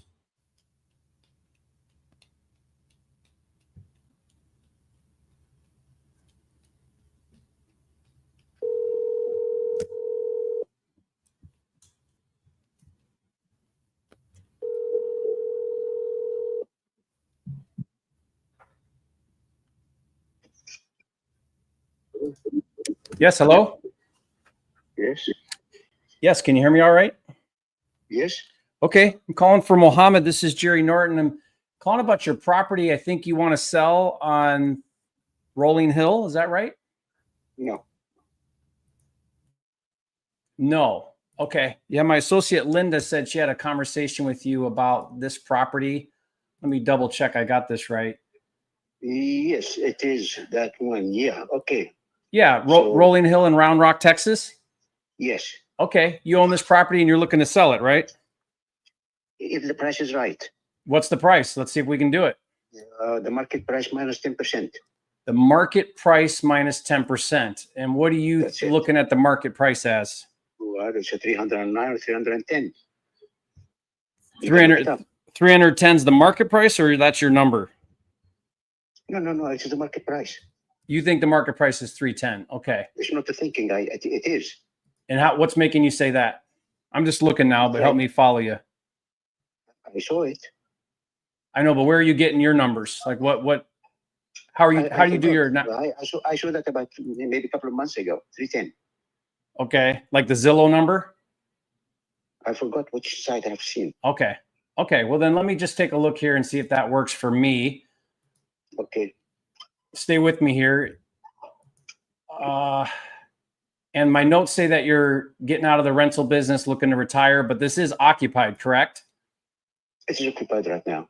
Tell me about your tenant. What do you say? Tell me about your tenant that's in there. How long have they been in there? Are they on It's about time? Maybe 2 years. I don't know. Maybe something like that. They've been there 2 or 3 years. They pay on time then? Absolutely.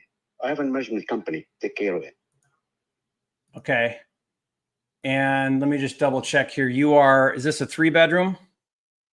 A 3-bedroom, 2 bathrooms. 3-bedroom, 2-bath, 1,400 square feet, correct? Something like that. Yeah. Okay. Yeah, so here's my challenge. I'll just shoot straight with you since you're an investor, I'm an investor. I'm looking at a sold home in your neighborhood, literally on your street, 3801. This is a couple houses down. This house is at 369. Same bed, same bath, same square footage, 2-car garage, brick. It's your house. And this is at 370 and it's fully renovated. This thing's got, someone put, it's all new granite, new cabinets, new flooring, lights, fixtures, everything. It's brand new looking. Okay. So, that if I buy this and then have to spend money, I'm way out of budget at your 300 number.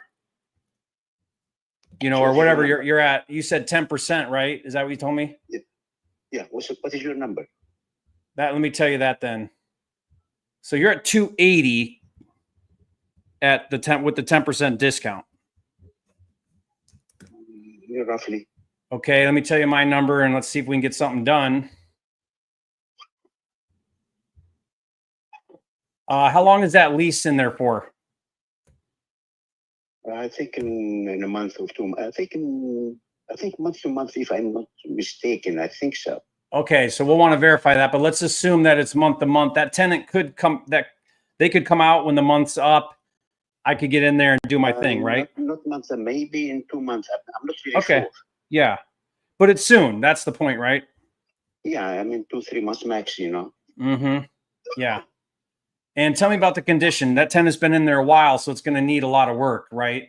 I spent $10,000 before this person moved in. Yeah, but if I got to match the one right next to you, I'm going to have to do new kitchen, new granite, new everything, right? I do whatever you want, but Yeah.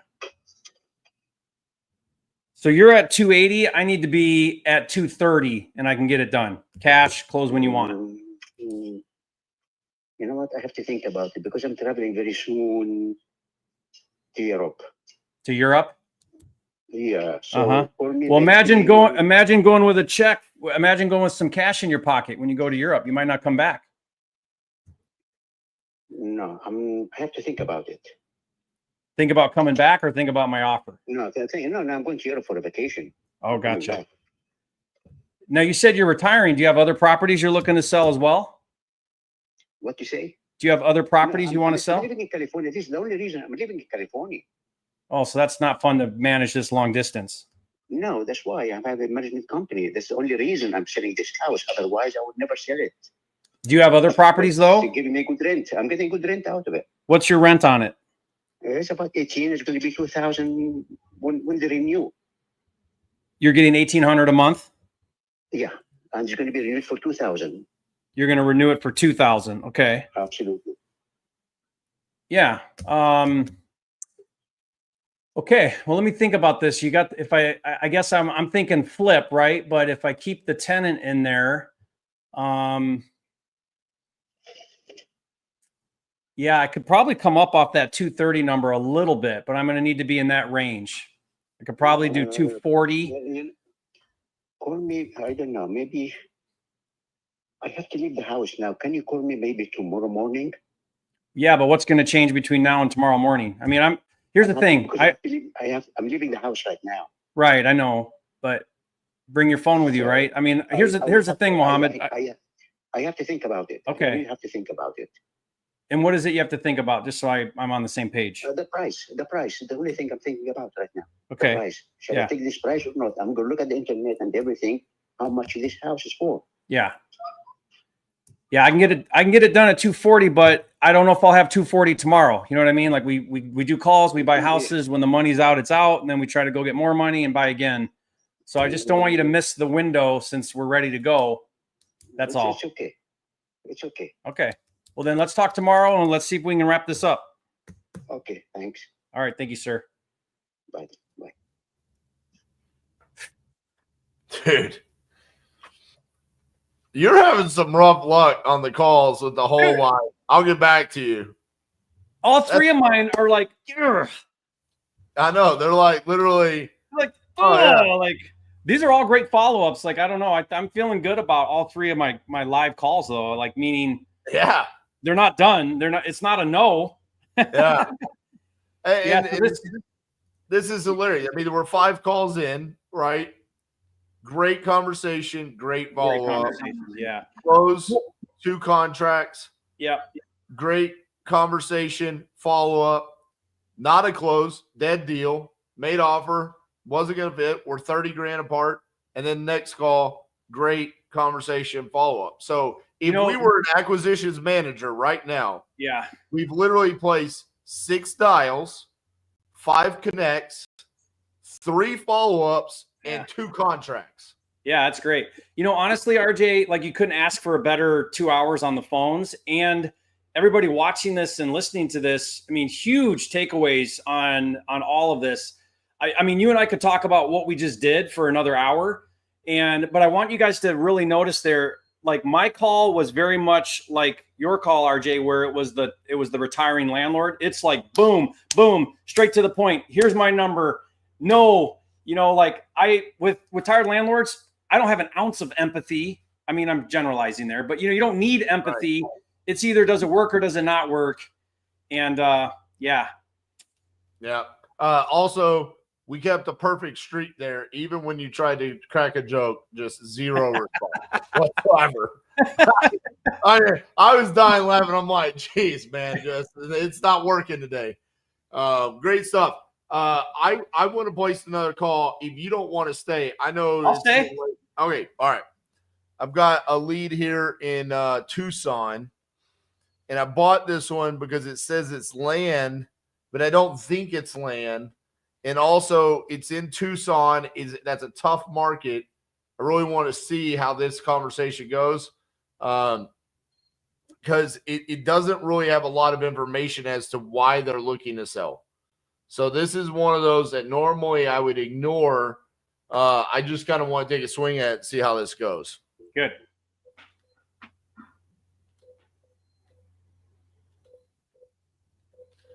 By the way, are you officially on the wholesale hotline roster now? Yeah. I love it. You guys are going to have to bring me back.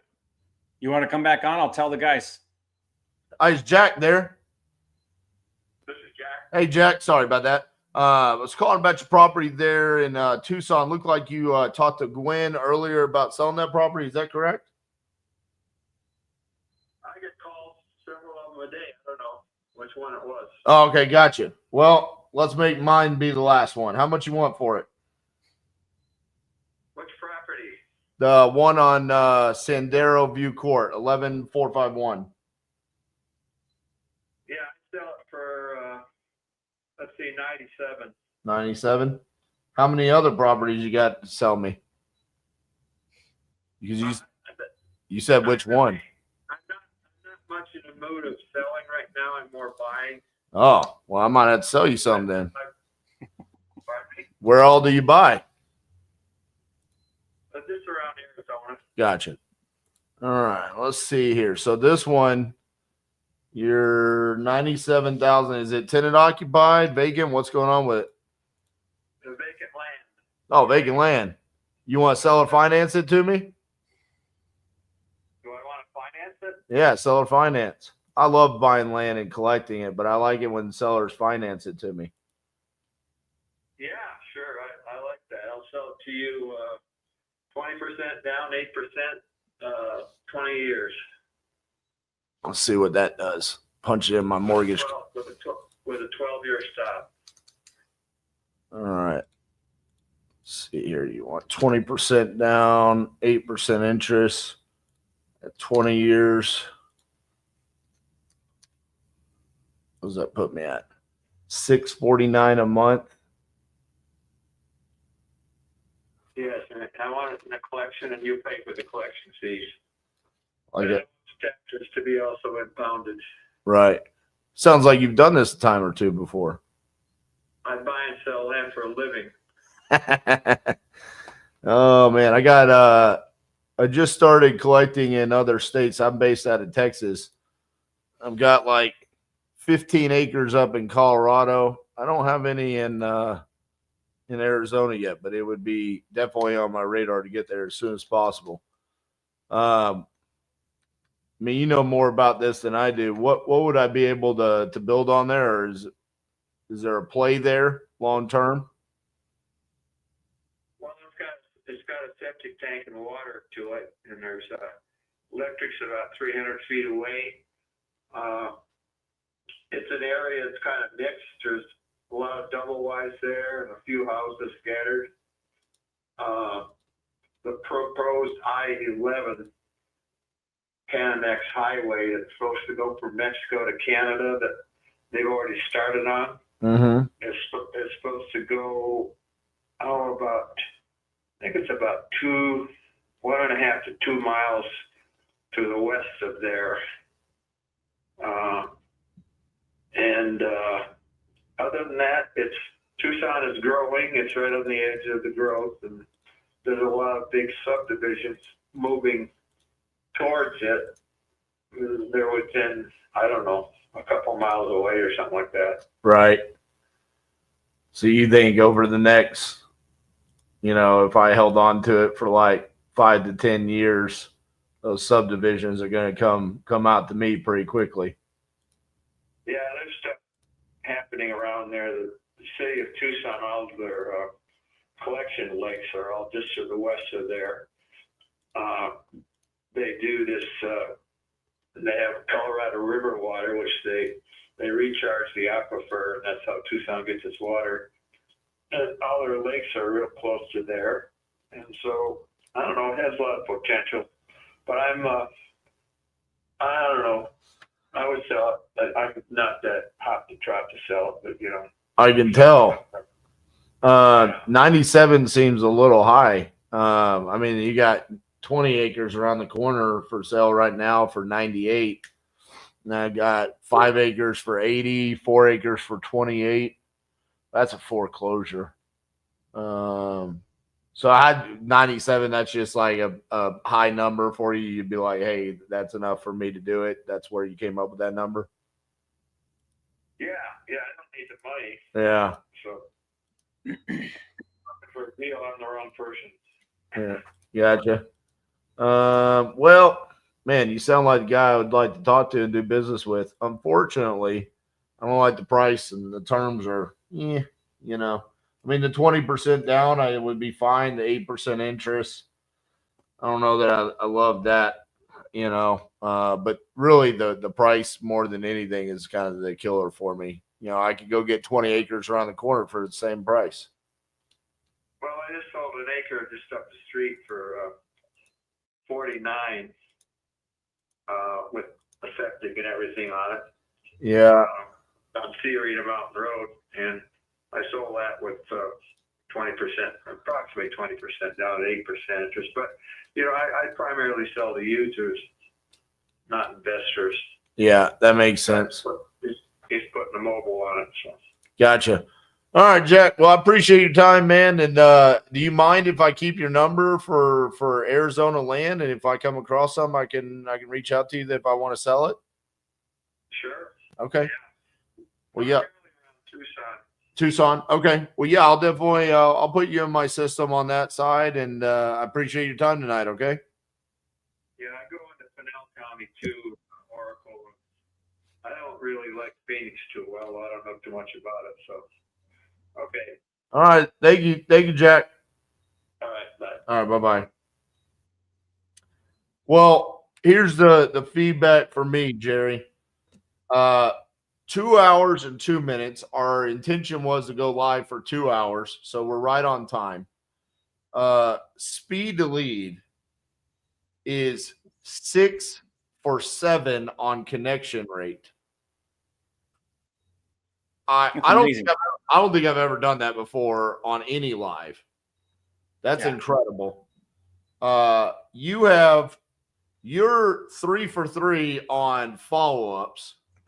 On maybes. Yeah. Yeah. And I got 2 contracts from 1 seller and then 2 no's.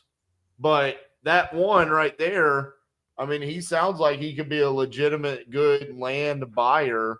Yeah. In Arizona. So that's you know, hey, you convert that around. Maybe you don't see anything from it for the next 6-9 months, but hey, maybe we get, 50-acre lead in Arizona. We call Jack up and say, hey, Jack, how much would you offer for this? So great stuff, man. Yeah. What I might do on those 2 Michigans is pre-sell both those deals and then go back and maybe I can come up off those numbers. I mean, I like to go deep, RJ. I like to make sure I got good spreads on them. So I definitely went at these with that in mind. I mean, the Inkster one, the little Bricker and Inkster, those are just cookie cutter bangers. They're just really easy to do because they're 1,000 square feet brick, And so, yeah, I mean, I feel really excited about the prospects, the 3 that I got here, and we'll follow up on them. And, all of this is winning. When you're having quality conversations, just do it often enough and long enough, and you're going to get deals and you're going to win. Absolutely. Don wants to know when you're going to do another agent outreach meetup in Puerto Rico. I don't know. I have no idea. It's a lot of work. It was 3 days straight. Very similar to this, RJ. We were on the phones all day, but good stuff. I love doing it. RJ, we seriously need to do this more often because I love doing this with you. Yeah, man, it's a ton of fun, and we do. It's just getting one. It's getting our schedules aligned. You know, we're busy, and then I think also it's just one of those things where sometimes we forget about it. You know, Yeah. it's like we're busy doing our own things, and then like as soon as you reached out to me, I was like, dude, absolutely, let's do it. Yeah. My team gets so pumped up. They were, you know, the whole university was excited. They were blowing up, man. I think it's awesome to see here the blend of the people watching. There's a ton of people here from your side of the world and on my side of the world. It's really cool to see it with little notice. With really little notice. You know, if we scheduled these out and made them on the calendar, then we'd get a lot better turnout because people would know what to expect it. You know, for sure, man. This is awesome, man. I appreciate you coming on here today, guys. If whatever channel you're watching us on, make sure to give us likes. Okay, it means the world to us. It boosts that algorithm for us. Okay, and it gets the word out there. Also, just again, shout out to Speed to Lead. yes. They're the ones that make this happen. They provide these leads not just for these lives, but for your businesses. I mean, these are real deals. I mean, Jerry made $20,000 from the last time he did this. I'm going to make money off of the deal I just got in Seattle today.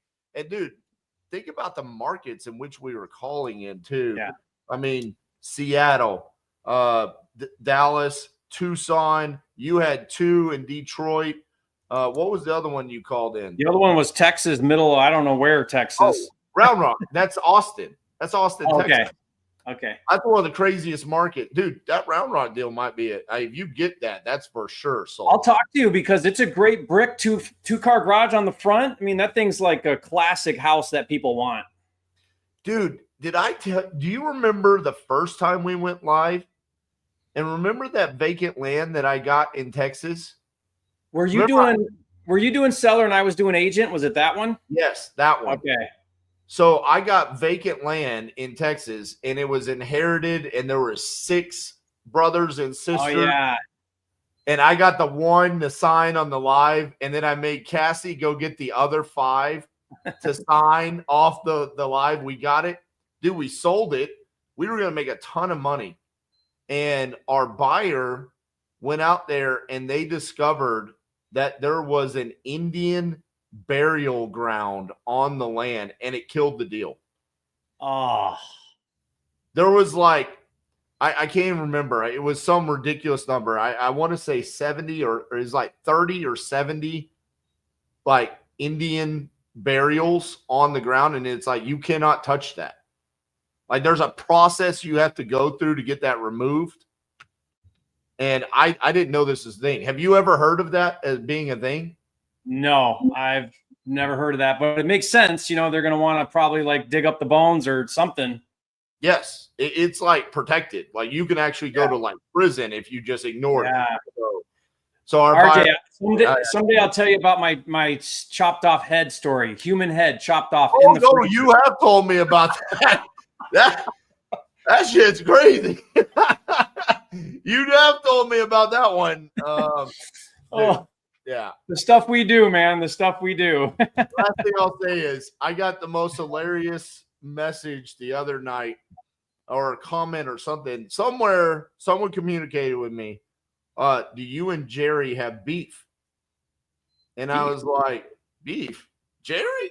I was like, listen, I try to start beef with a lot of people, but it's definitely not Jerry, okay?